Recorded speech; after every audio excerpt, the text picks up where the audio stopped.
ऋषि भृंगी ने पति पत्नी की अंतरंगता की मर्यादा का अपमान किया है, उसे क्षमा कर दूं?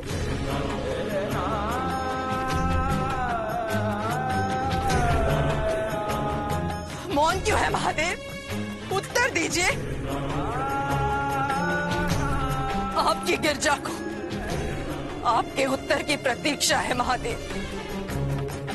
आपकी अपर्णा को अपने आराध्य से उत्तर चाहिए कि इतना बड़ा अपराध करने के पश्चात भी मैं ऋषि भृंगी को क्षमा क्यों कर दूं?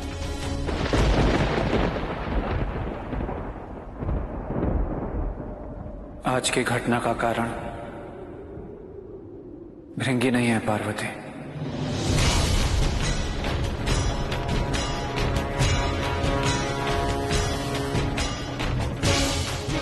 तो कौन है?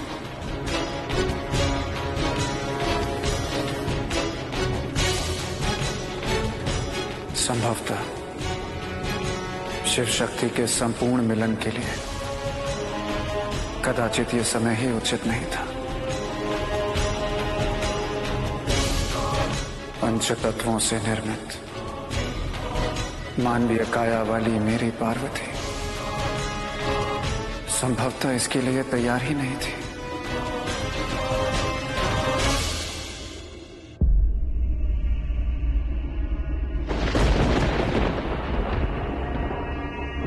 तो इसका अभिप्राय ये है कि अयोग्यता मुझ में है, मुझ में है।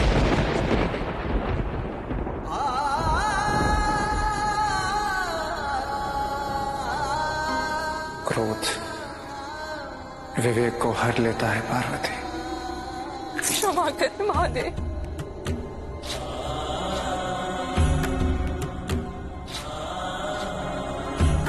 मैं भूल गई थी कि वो पत्नी जो अयोग्य हो उसे क्रोध करने का अधिकार नहीं है।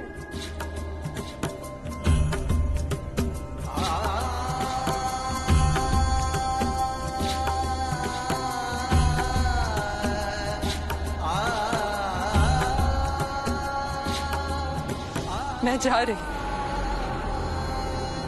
कैलाश को और आपको मेरी कोई आवश्यकता नहीं।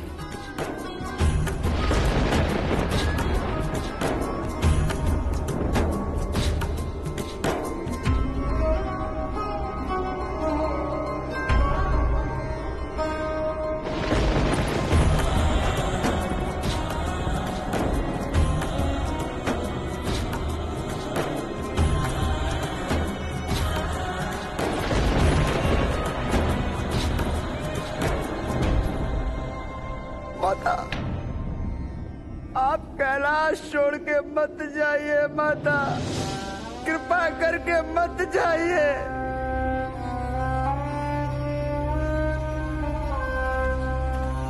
मेरी बुद्धि पर अंधकार छाया था, आज वो अंधकार दूर हो गया।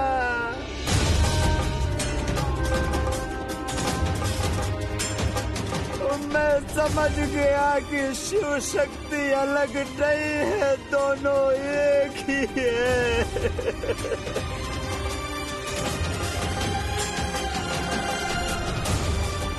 माता, कैलाश आपके बिना अधूरा रह जाएगा, अपनी अन्नपूर्णा से विहीन होकर अनाथ हो जाएगा। माँ, ये सब मेरी हट और अज्ञानता का परिणाम है।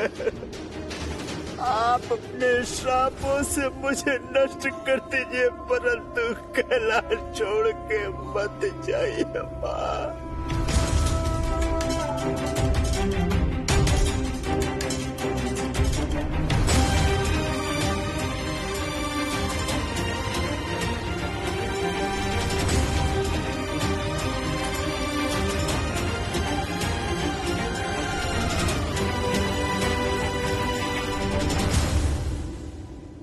ऋषि भृंगी, किसी को अपनी अज्ञानता का बोध हो जाए तो वो अज्ञानी नहीं रहता।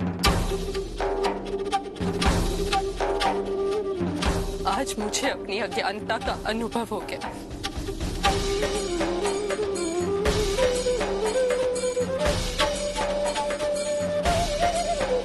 मैं अपने तप की शक्ति से पुनः आपके शरीर के शक्ति तत्वों को पुनर्जीवित करती हूँ।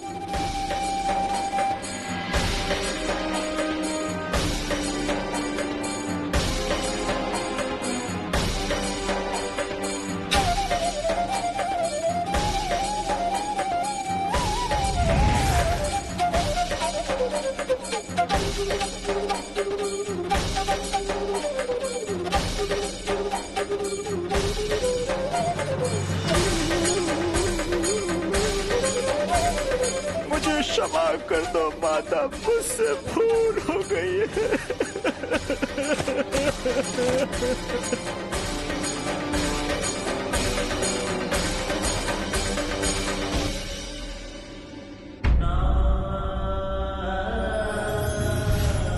मेरी इच्छाएं और स्वप्न एक सामान्य पत्नी की इच्छा और स्वप्न थे। आप अगर कैलाश और संन्यास के लिए प्रतिबद्ध हैं, तो मैं भी एक पत्नी के रूप में गृहस्थी और दाम्पत्य के लिए समर्पित थी। परंतु आज मुझे ये ज्ञात हुआ कि मैं अभी आपके योग्य ही नहीं बन पाई हूं, और जो अयोग्य है उसकी कैलाश पर क्या आवश्यकता है। जा रही हूं, कैलाश छोड़कर जा रही हूं। महादेव, आपकी उमा, आपकी पार्वती आपके बिना हमेशा अपूर्ण है, अपूर्ण रहेगी। परंतु अपनी इस अयोग्यता को जब तक मैं योग्यता में नहीं परिवर्तित कर देती, मैं कैलाश वापस नहीं आऊंगी, नहीं आऊंगी महादेव।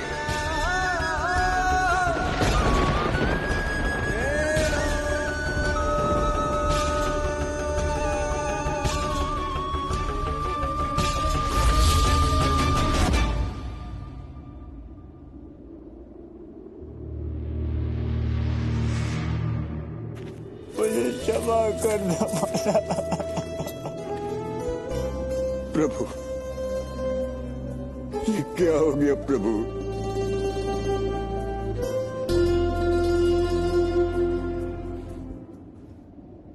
गृहस्थ आश्रम आज अंततः पराजित हुआ।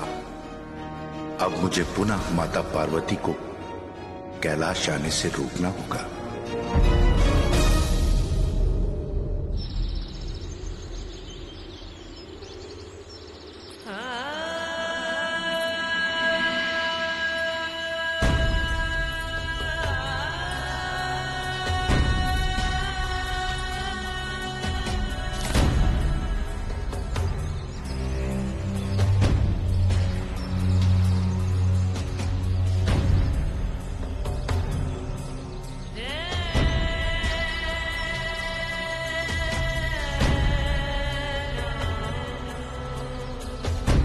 शिव शक्ति के संपूर्ण मिलन के लिए कदाचित ये समय ही उचित नहीं था। पंच तत्वों से निर्मित मानवीय काया वाली मेरी पार्वती संभवतः इसके लिए तैयार ही नहीं थी।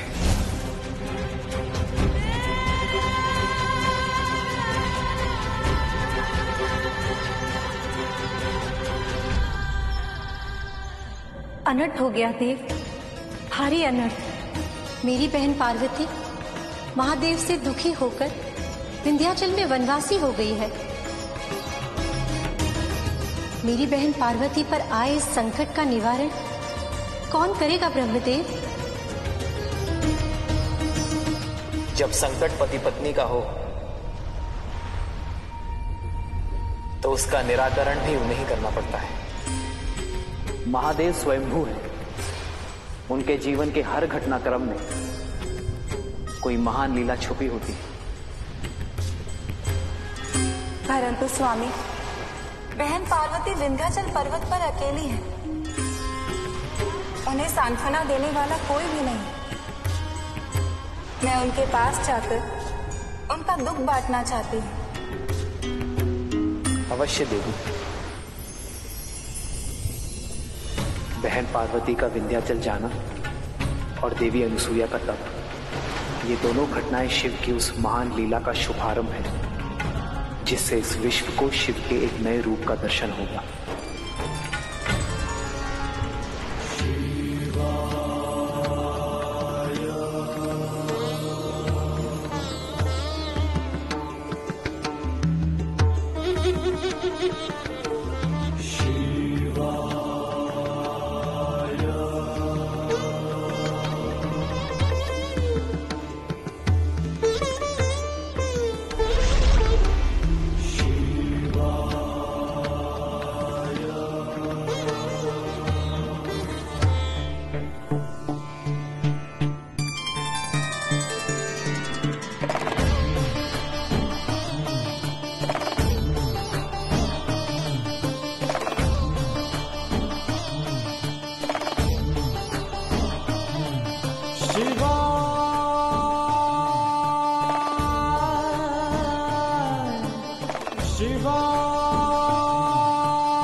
स्वयं को संभालो बहन पार्वती।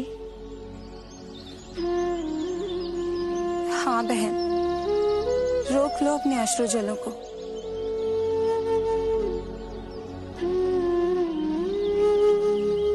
ओम नमः शिवाय, ओम नमः शिवाय, ओम नमः शिवाय,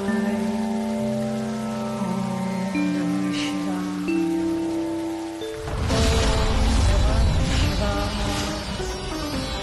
ओम नमः शिवाय। अगर देवी अनुसूया ने त्रिदेव को पा लिया तो स्वर्ग पर असुरों का आधिपत्य होगा। अब मेरे दिक्पाल इसे रोकेंगे।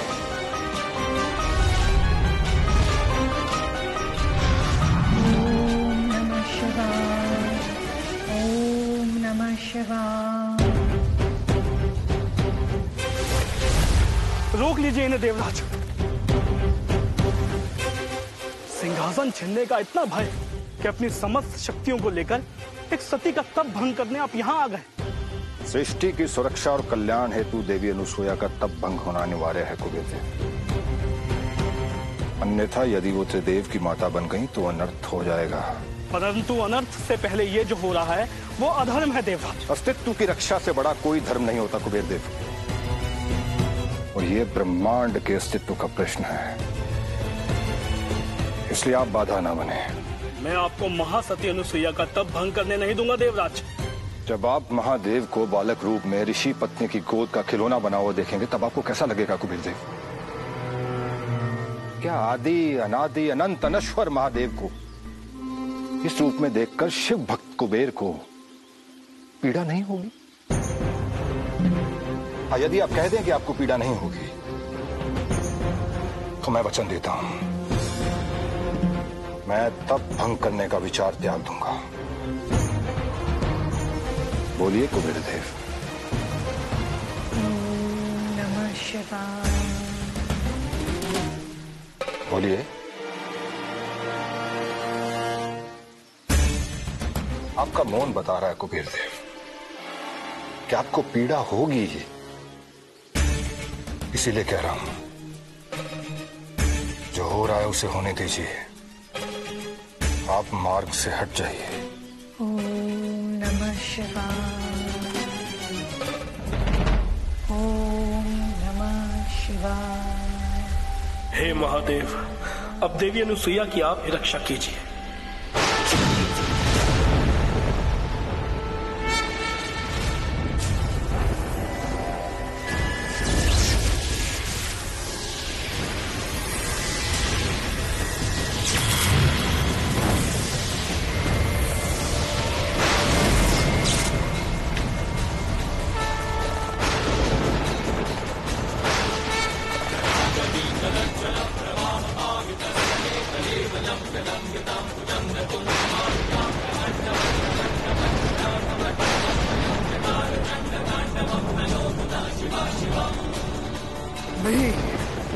मेरी शक्ति विफल कैसे हो सकती है?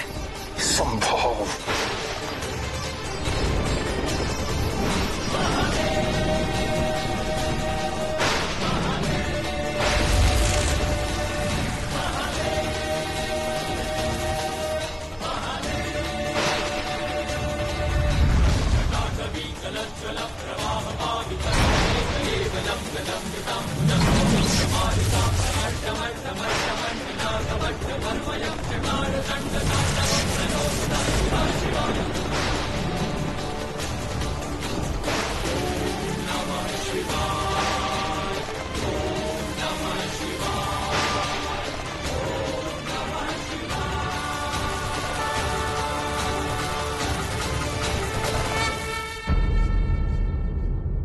आज जो अनहोनी हुई वो मेरी भूल का परिणाम है।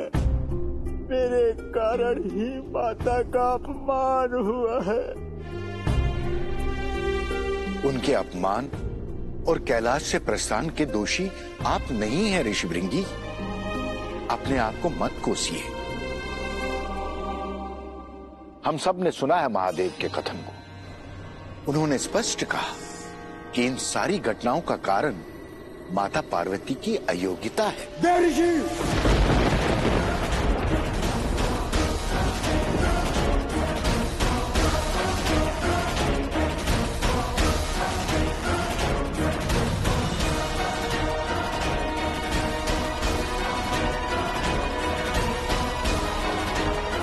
आपका यह कहना मर्यादा की सीमा का अतिक्रमण है। मैं तो केवल तर्क संगत बात कहने का प्रयास कर रहा था। क्षमा नंदी। आप तो सारे संसार में विचरण करते हैं देवर्षि। आप माता को ढूंढ लाइए। हम सब उनको मना लेंगे। अति उत्तम विचार है तुम्हारा ऋषिभृंगी। मैं अभी जाता हूं। गृहस्थी कभी सर्वश्रेष्ठ नहीं हो सकती। नारायण को, माता पार्वती को, सबको लगता है गृहस्थ आश्रम ही सब कुछ है। तो ये नारद उस बात को निराधार सिद्ध करके रहेगा। कई स्थानों पर मुझे भी नारायण के कारण दुख का अनुभव हुआ था। इसी वन में उन्होंने मुझे मालिन बनने का शाप दिया। शाप? हाँ बहन पार्वती, उनकी आज्ञा का पालन करने के लिए मुझे दंड का भागी होना पड़ा। ओहो, माता लक्ष्मी भी माता पार्वती को नारायण के दोषों से अवगत करा रही है। ये उचित समय है इस बात का लाभ उठाने का। मुझे अतिरिक्त परिश्रम करने से माता लक्ष्मी ने बचा लिया। नारद, बस अब अधिक विलंब मत कर। नारायण को भी तो पता चले कि एक सन्यासी क्या कर सकता है।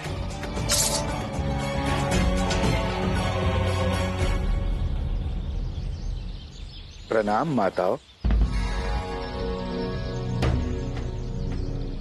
क्यों देव ऋषि नारद, महादेव ने आपको संदेशवाहक बनाकर भेजा है? नहीं माते, उन्होंने तो कोई संदेश नहीं दिया।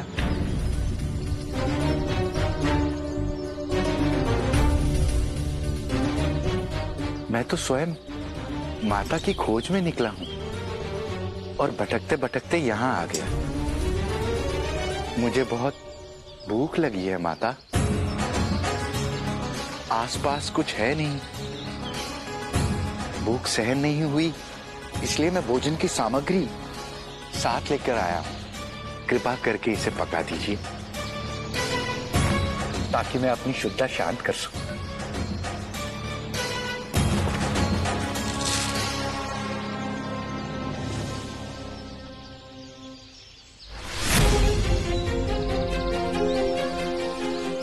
लोहे के चने? भला लोहे के चने भी कोई पका सकता है क्या? जाइए, लेकर जाइए इन्हें। अच्छा, आप नहीं पका सकती तो माता सरस्वती आप पका दीजिए। जब बहन लक्ष्मी नहीं पका सकती तो भला मैं कैसे पका सकती हूँ देव ऋषि? यदि आप दोनों नहीं पका सकती हैं तो माता पार्वती तो इन्हें अवश्य पका सकती है। माता, मेरे इन चनों को पका दीजिए। आप यहाँ हमारा परिहास करने आए हैं? जब ये दोनों असमर्थ हैं पकाने में, तो मैं कैसे पका सकती हूँ? देव ऋषि, आप अपनी मूर्खता का परिचय दे रहे हैं। सारे संसार में इन लोहे के चनों को लेकर घूमते रह जाइएगा। इन्हें कोई नहीं पका सकता।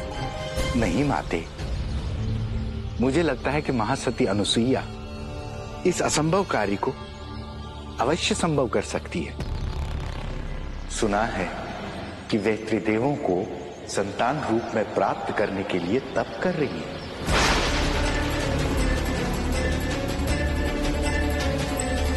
यदि उन्होंने आपके पतियों को, संसार को चलाने वाले ब्रह्मा विष्णु महेश को अपने आंचल से बांध लिया तो ये एक असंभव कार्य होगा।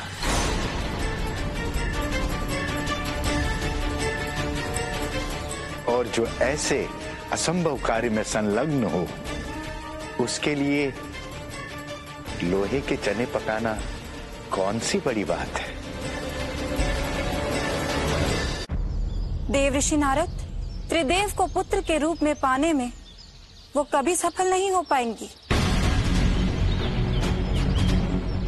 जाइए, जाकर कहिए उनसे कि अपनी महासती की शक्ति से इन लोहे के चनों को पका कर दिखाए।